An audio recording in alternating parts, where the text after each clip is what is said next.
아니 오늘 주제가 이제 태양은 가득히인데 네.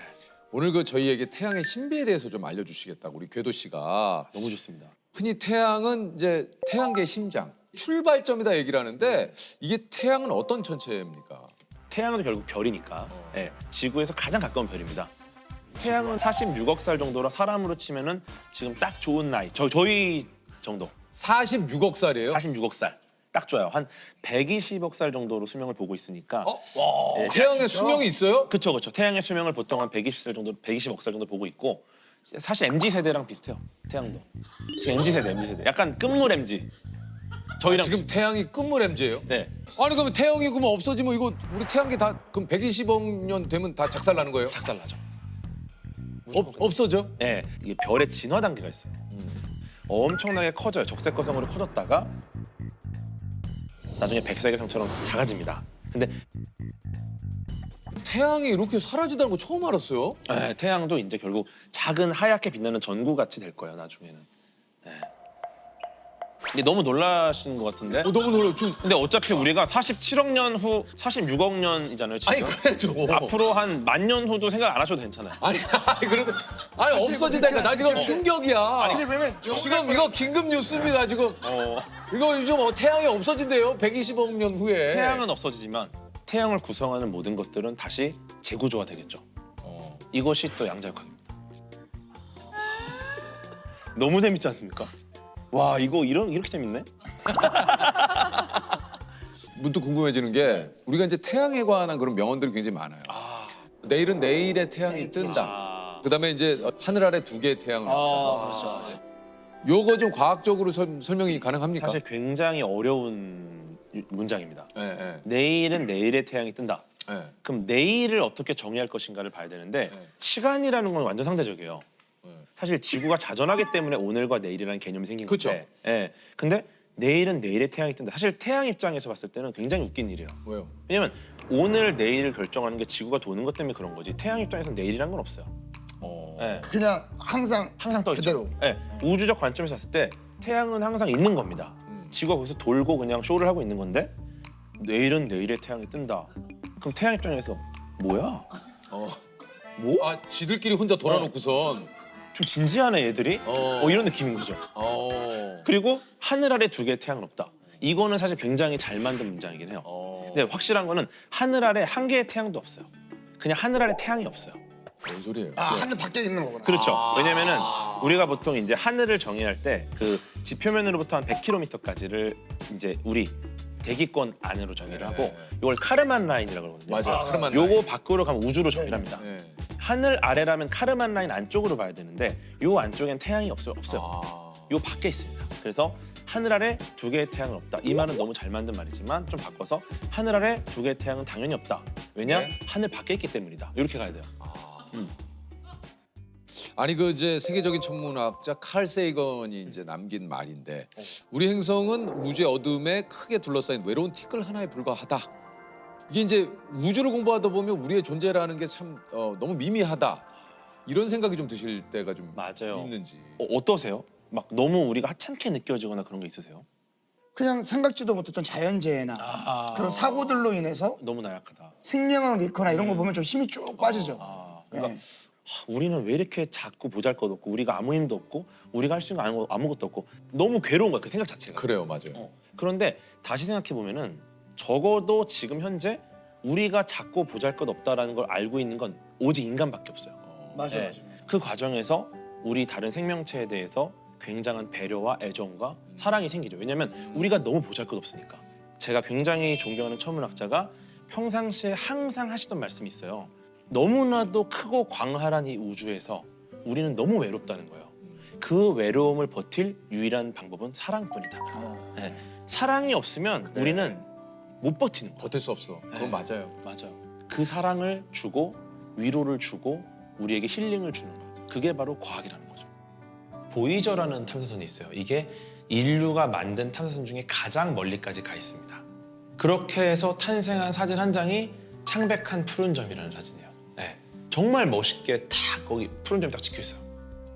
이거를 보면은 우리가 얼마나 작은 존재인지 그리고 이걸 통해서 우리가 얼마나 주변에 있는 사람들을 더 아끼고 배려하고 사랑해야 되는지 이 점 위에서는 어떠한 철학도 어떠한 뭐 정치 성향도 남자 여자 뭐 부자고 가난하고 의미 없다.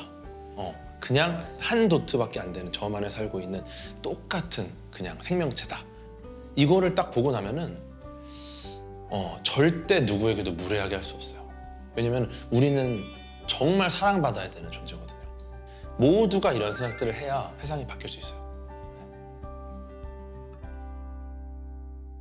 아니 그 궤도님이 우주뿐만 아니라 생활 밀착형 과학을 풀어내는데 좀 일가견이 그래요? 있어요. 그래서 연애 고민을 특히 과학적으로 요거 조금 기가 막히게 좀 상담을 해주신다 그래요. 기가 막히죠, 연애는. 우리 조셉의 꼴값을 굳이 우리 궤도가 좀 과학적으로 조금 분석을 한번 해봤다고. 근데 감동 많이 받았어. 아 그래요? 예.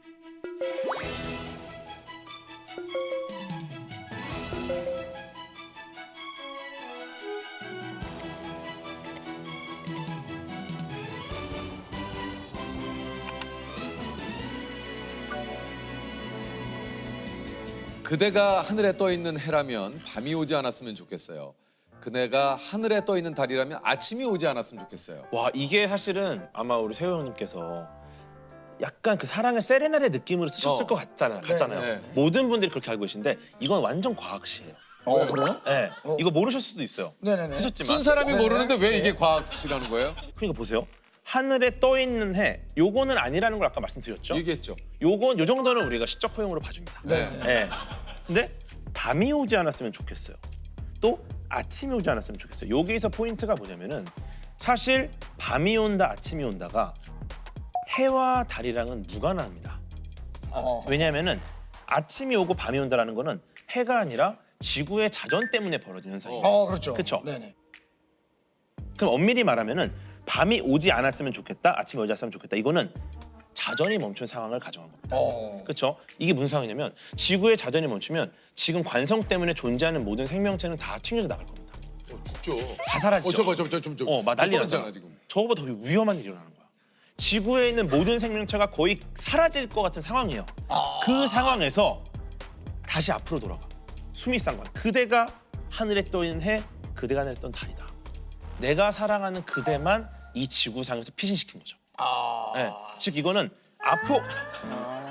이거는 아포칼립스 시대에 내가 사랑하는 오직 그녀만을 살리기 위해 그러니까 지 사랑을 위해서 다 죽이고. 다 죽이고 야 이건 뭐 이게 기가 막힌 사랑의 세레나데네.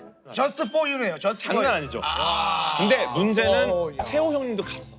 그렇지. 그래서 나는 죽어도 상관없어요. 나조차 죽어도 돼. 난 가도 돼요. 나도 가도 돼. 왜냐? 사랑하는 그녀만 살면 돼. 죽어도 그러니까 상관없어요. 자신의 생명을 바쳐 플러스 전 인류의 생명을 바쳐도 그녀를 살리고. 야 이분 아니 잘하시는 분이네. 최고죠. 네. 그러니까요. 그러니까 인류를 죽이고 너 하나 살렸다라는 얘기네요. 그렇죠. 대박이네. 야 이거 하나만 더 할까요? 예, 좋아요. 자, 미안하지만 네가 혼자 해결하지 못한 일들이 있었으면 좋겠어. 그러면 내 생각 조금은 하지 않을까? 야. 이게 나오나요? 이게 좀 빈축을 가장 많이 샀어요. 와, 이거는 이거 비추 많이 났어. 빈축 많이 샀어요. 이거를 왜 빈축 샀죠? 그냥 꼴보기 싫으니까. 이거를 이해 못하는 분들이 야 이거. 그래요? 그러니까 저를 부르셨어요. 야 이거 한번 풀어볼까요? 이게 단순히 생각하면 일상 용어들만 있기 때문에 몰라요. 전혀 모르겠어요. 이게 사실 굉장히 수학적인 시입니다. 네, 해결하지 못한 일들이 있었으면 좋겠어요. 네. 사실은 일반적으로 그렇지 않잖아요. 해결하지 못한 걸 좋아합니까? 해결한 걸 좋아합니까? 뭐 내 입장에서 해결한 게 좋죠. 그렇죠. 그렇지 않은 집단이 있어요. 수학자. 네, 예전에 페르마의 마지막 정리라는 난제가 있어요. 들어봤어요. 네.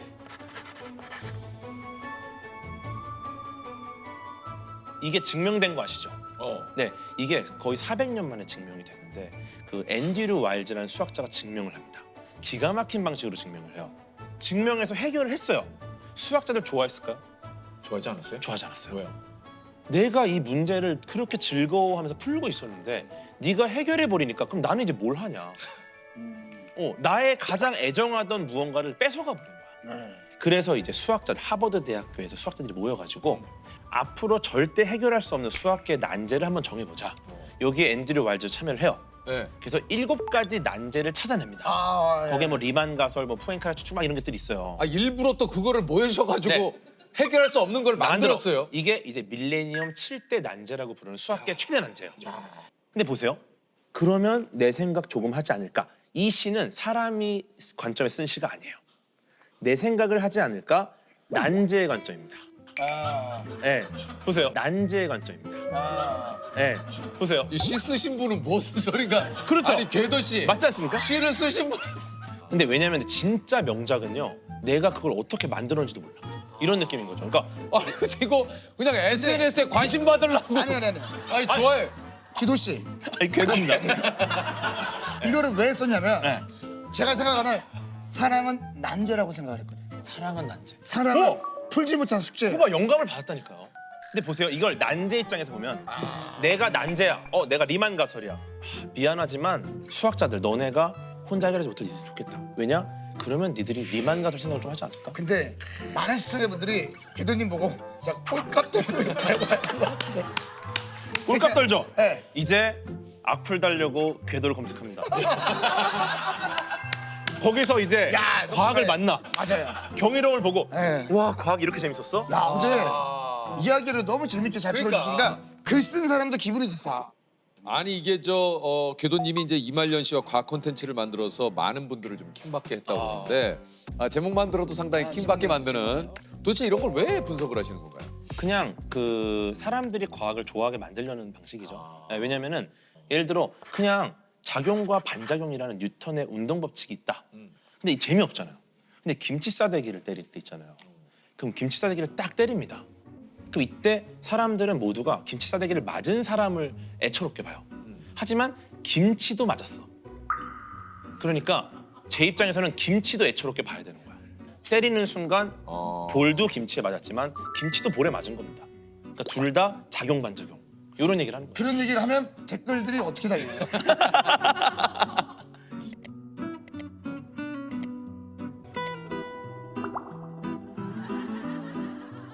하다 이제 귀신까지 과학적으로 좀 분석을 하셨다. 이게 지금 귀신이 과학적인 존재냐라는 거는 우리가 정의할 수 없습니다. 왜냐면은 그렇죠. 과학적인 존재가 아니거든요. 그런 상황인데 굳이 이걸 과학적으로 설명해보려는 시도를 했던 겁니다. 재미로. 근데 예를 들어 지방령이라는 친구들이 있어요. 병원이나 집이나 특정한 위치에 고정돼서 이제 공격을 하는 친구들. 과연 이들이 집이나 병원에 붙어 있을 수 있나? 기본적으로 우리는 중력의 영향을 받아 서 있습니다. 근데 귀신 날아다니죠. 그럼 중력의 영향을 안 받는다고 가정을 한 거예요. 재밌는 건 이 지구가 시속 1300km 자전을 하거든요. 그럼 얘는 딱 집에 서 있었는데 있을 수 없다. 1시간 후에 1300km 떨어져 있는 나라에 가 있는 거야. 그죠? 근데 얘가 자전만 하느냐? 공전을 합니다. 근데 얘가 또 지구만 공전하느냐? 태양계 전체가 우리 은하를 중심으로 공전하고 있어요. 그러니까 지방령 입장에서는 내가 오늘 이 병원에서 말뚝을 받겠다라고 생각하는 순간 혼자 우주에 떠 있어요. 그러니까 중력의 영향을 받지 않기 때문에. 그렇죠. 우리는 받으니까 따라가는데 그러면 사실 귀신을 만났을 때는 무서울 게 전혀 없는 거예요. 왜냐면은 얘가 여기 서 있어. 이 본인이 중력의 영향을 안 받을 텐데 어떻게 지평자표계로 본인의 몸을 고정하셨습니까? 자신의 몸을 지구의 병원에 혹은 학교나 집에 고정하는데 굉장히 많은 힘을 쓸 것이다. 그래서 우리를 공격할 힘이 없어. 근데 반대로 얘네가 아닌데? 나 중력의 영향 받는데? 나 지구에 있는 현실세계 물리법칙 적용 받는데? 이러면 더 재밌죠. 그럼 내가 때리면 맞는다는 거야. 그러면은 이제 피지컬 싸움이에요. 이길만 해. 그럼 붙는 거고 아니다? 그럼 빠져야죠. 이야, 이 과학적으로 귀신의 어떤 존재에 대한. 그러면은 이제 흔히들 우리가 가위 눌리잖아요. 네. 가위에 눌리는 게 누군가는 뭐 귀신이 누르는 거다 뭐 이런 얘기도 있고 실질적으로는 내가 몸이 피곤하기 때문에 그 잠든 상황에서 그 피곤함이 쭉 누르는 거다. 이것도 완전 과학이죠. 사실은 뭐 이게 뭐 정확히 논문으로 나온 내용은 아니지만 기본적으로 가위 눌림의 반대가 뭐라고 생각하세요? 가위 안 눌림. 가위 안 눌림. 그렇지 않아요. 그러니까 재밌는 게 가위 눌림의 반대를 저 궤도도 좀 당황하지 않았어요? 가위 안 들려. 아니 이게 왜냐면 너무 과학적인 사람과 너무 비과학적인 우리가 만나서. 재밌는 건 가위 눌림의 반대를 목류병으로 보고 있어요. 왜냐하면 목류병이 뇌에서 몸으로 보내는 신호가 있고 우리 몸이 그 신호를 받아 움직입니다. 근데 뇌가 지금 잠들어 있어요. 근데 목류병은 몸이 깬 거야. 그럼 어떻게 됩니까? 목류병 환자가 가장 많이 하는 행동이 뭐냐면 걷기예요. 그래요. 네, 왜냐면은 평소에 우리가 가장 많이 하는 행동이 그거기 때문에. 무서워. 그러니까 위에서 신호가 안 오니까 신호가 없어? 그럼 평소 하던 거 하자. 그래서 가장 많은 환자들이 냉장고 문을 열고 화장실로 가고. 예. 그게 이제 목류병인데 그럼 반대 개념은 뭐냐? 가위눌림은 이제 몸이 깨지 않은 상태에서 뇌만 깹니다. 그럼 뇌가 신호를 줘요. 야, 일어나. 맞아. 근데 몸이 안 깊은 잠. 움직여요. 왜냐하면은 몸이 그날 너무 피곤했기 때문에 못 깨는 거예요. 그래서 뇌가 신호를 주는데 몸이 안 일어나. 이거는 뇌 입장에서 굉장히 이상한 현상입니다. 그러면 뇌는 어떻게 되냐? 이 현상을 해석하려고요. 아마 무언가 외력이 나를 잡고 있는 거 아닐까? 거기서 이제 귀신이라든지 괴물들이 나를 잡고 있는 거예요. 이거는 몰라. 야, 재밌다. 그죠. 그래서 누가 건드리는 순간 가위는 풀려요. 왜냐? 맞아요. 몸이 깼거든요. 그러네. 진짜 가위 누르면 이게 희한한 게 네. 뇌는 깨있는데 맞아요. 몸이 안 움직이니까. 그리고 눈은 보이죠. 보여요. 왜냐면 시신경이 뇌랑 가장 가까운 신경이라 가장 먼저 깨요. 그래서 일단 눈은 보이나 나머지 감각들은 거의 차단이 됩니다. 그래서 뭐 죽을 때 그거 있잖아요. 사람은 죽어도 이렇게 주마등. 본다고. 이것도 되게 재밌는 얘기인데. 이것도 지금 이게 너무 재밌- 왜냐하면 이게 죽어도 본대잖아요. 이게 우리가 주마등이 스친다고 하면서 과거의 어린 시절부터 막 기억들이 쫙 빠르게 돕니다. 네. 이게 왜 그러냐면은 죽음의 순간에 우리의 뇌가 해야 되는 일은 딱 하나예요. 뭐예요? 살 방법을 찾아야 돼요. 근데 주변에 조언을 구할 사람이 아무도 없잖아요. 그럼 이 뇌는 나의 모든 삶의 기록 안에서 이 난관을 극복할 방법을 찾아냅니다. 그래서 주마등이 스치는 게 내 뇌가 살려고 발버둥 치는 거예요. 예를 들어 차가 낭떠러 떨어진다. 그럼 예전부터 기억을 쫙 해서 내 모든 이 삶의 역사에서 이 떨어지는 차에서 생존할 만한 정보를 받은 적이 있었나? 그런 사례가 있었나?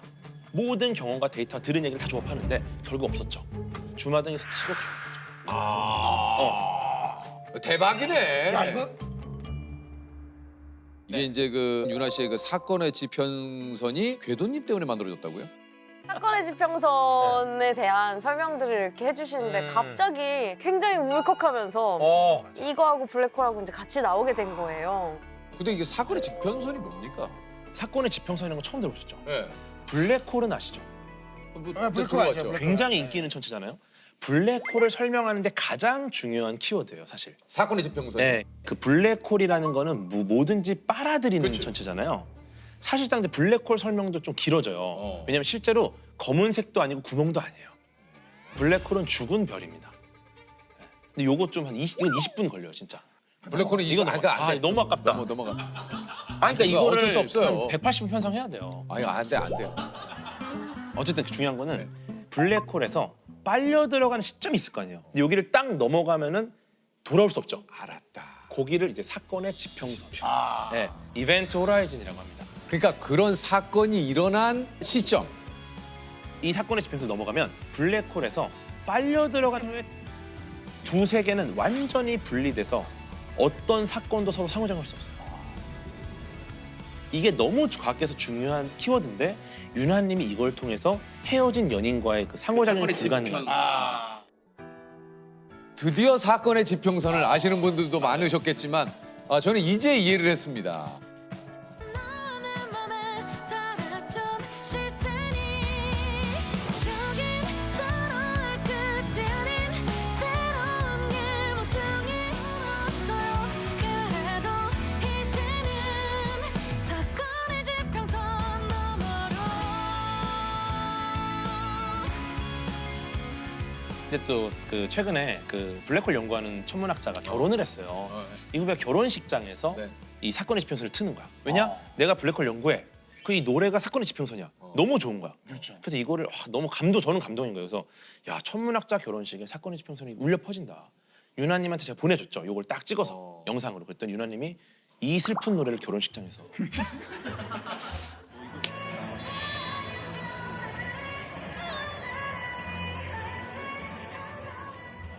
우리 사실 내용으로 보자면은 이건 노래 내용으로 이제 슬픈 헤어짐. 굉장히 슬픈 헤어짐의 노래인데 네. 과학자들이 모여 계실 곳에서는 이 내가 연구하던 이 관련된 이 단어가 노래로 만들어지다니. 얼마나 감동적이야.